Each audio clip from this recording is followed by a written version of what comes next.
प्रिय दर्शकों नमस्कार। हमारे चैनल धर्मार्थ कल्याण में आपका स्वागत है। महाकवि गोस्वामी तुलसीदास।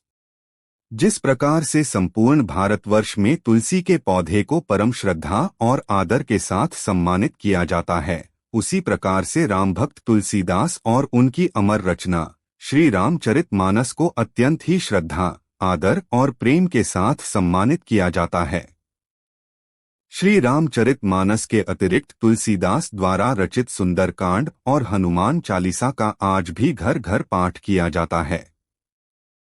महाकवि गोस्वामी तुलसीदास का जन्म तब हुआ था जब भारतवर्ष पर मुगल आताइयों का शासन था और हमारा देश राजनीतिक, सामाजिक, धार्मिक एवं सांस्कृतिक अर्थात हर प्रकार की गुलामी से जकड़ा हुआ था। उस समय इस प्राचीन और महान राष्ट्र को धर्म और संस्कृति के उन्नायक की आवश्यकता थी। उस समय जब प्रत्येक भारतवासी घोर निराशा रूपी काले बादलों के अंधकार से घिरा हुआ था।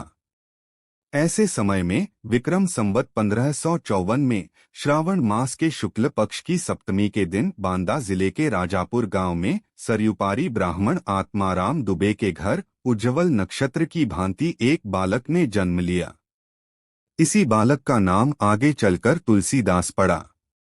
इनको जन्म देने वाली माता का नाम हुलसी था। जन्म के समय तुलसीदास के मुंह में पूरे 32 दांत उगे हुए थे और जन्म के समय वह बिल्कुल भी नहीं रोए थे।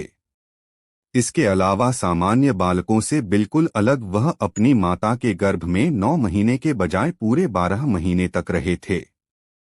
उनके पिता आत्माराम दुबे की ज्योतिष शास्त्र में प्रबल निष्ठा थी, इसलिए जब उनके घर में बालक का जन्म हुआ तो उन्होंने उत्सव मनाने के बजाय पहले बालक की जन्मपत्री बनवाना उचित समझा। इसके लिए उन्होंने ज्योतिषी को अपने घर बुलाकर बालक की जन्म कुंडली बनवाई। जन्म कुंडली के अनुसार बालक का नाम तुलाराम रखा गया। कुंडली में जब आत्माराम दुबे ने बालक का भाग्य देखा तो उन्होंने पाया कि इस बालक का जन्म अत्यंत ही अशुभ अभुक्त मूल नक्षत्र में हुआ है। अतः यह बालक बहुत ही भाग्यहीन है। यदि इसका परित्याग अतिशीघ्र नहीं किया गया तो इसका परिणाम इसके माता पिता को भोगना पड़ सकता है। एक तो अशुभ अभुक्त मूल नक्षत्र में पैदा होने के कारण और दूसरा जन्म के समय मुंह में पूरे 32 दांत होने तथा मां के गर्भ में 12 महीने तक रहने के कारण इनके माता पिता ने बालक का मुंह देखे बिना ही उसका परित्याग कर दिया। माता पिता द्वारा नन्हे बालक का परित्याग देखकर दासी चुनिया को उस पर दया आ गई और वह उसे अपने साथ अपने घर ले गई। इसके कुछ देर बाद ही माता हुलसी की मृत्यु हो गई। पत्नी की मृत्यु हो जाने से आत्माराम दुबे का शक यकीन में बदल गया कि हमारे घर जन्म लेने वाला 32 दांतों वाला बालक वास्तव में अत्यंत ही अशुभ था। इसलिए आत्माराम दुबे ने फिर कभी भी अपने पुत्र को अपने घर लाने की आवश्यकता नहीं समझी। उधर दासी चुनिया के घर बालक तुलसीदास का लालन पालन होने लगा। दासी चुनिया बहुत ही गरीब थी और उसके घर पर आर्थिक तंगी और भुखमरी के हालात थे। चुनिया के पति ने चुनिया से इस अशुभ बालक का त्याग कर देने के लिए बहुत कहा, परंतु चुनिया ने अपने पति की एक भी बात नहीं मानी और 5 वर्षों तक उसका पालन पोषण करती रही। एक दिन विषैले सर्प के काट लेने से चुनिया की मृत्यु हो गई।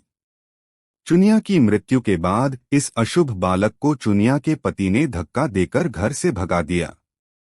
5 वर्ष का वह बेचारा, अबोध, बेसहारा बालक आखिर कहाँ जाता और क्या खाता। उसका इस दुनिया में कोई भी नहीं था जो उसे पालता और पोषता। वह पेड़ों के नीचे सोया और दूध रोटी के लिए द्वार द्वार भटका। भूख से व्याकुल वह जिस दरवाजे पर पहुंचता, गृह स्वामी को लगता कि सुबह सुबह कहाँ से यह अशुभ बालक आ गया। पता नहीं इसका मुंह देखने के बाद आज का दिन कैसा बीतेगा। गोस्वामी तुलसीदास ने अपनी बाल्यावस्था में बड़े कष्ट, दुर्भाग्य और अपमान का सामना किया। इस संसार में विरले ही ऐसे बालक होंगे जिन्हें ऐसी परिस्थिति का सामना करना पड़ा होगा। आप उस बालक की स्थिति की कल्पना कीजिए जिसे जन्म देने वाले माता पिता ही उसे नहीं अपना सके। उसे न तो माता पिता का प्यार मिला और न ही किसी अन्य की छत्र छाया मिली। गोस्वामी जी अपनी भूख के विषय में कहते हैं कि मेरे जीवन में इतना अभाव था कि अगर भिक्षा में चने के 4 दाने कोई दे देता था तो ऐसा लगता था जैसे कि चारों जीवन फल अर्थात धर्म, अर्थ, काम और मोक्ष एक साथ प्राप्त हो गए हों। उनके द्वारा रचित कवितावली से ली गई ये पंक्तियां कुछ ऐसा ही भाव व्यक्त करती हैं। बारातें ललाट बिल्लात द्वार द्वार दीन दीन, जानत हों 4 फल 4 ही चनन को। चाहे कुछ भी हो परंतु इस निर्दयी संसार में समाज जिसे ठुकरा देता है, संत लोग उसे भी स्वीकार कर लेते हैं। गोस्वामी तुलसीदास जी की मार्मिक जीवन गाथा के बारे में आगे की कथा का वर्णन हम भाग 2 में करेंगे। प्रिय दर्शकों, यह थी हमारी आज की प्रस्तुति। आपको हमारी आज की प्रस्तुति कैसी लगी, कृपया कमेंट करके हमें अवश्य बताएं और हमारे चैनल को सब्सक्राइब करके हमारा सहयोग करें। धन्यवाद।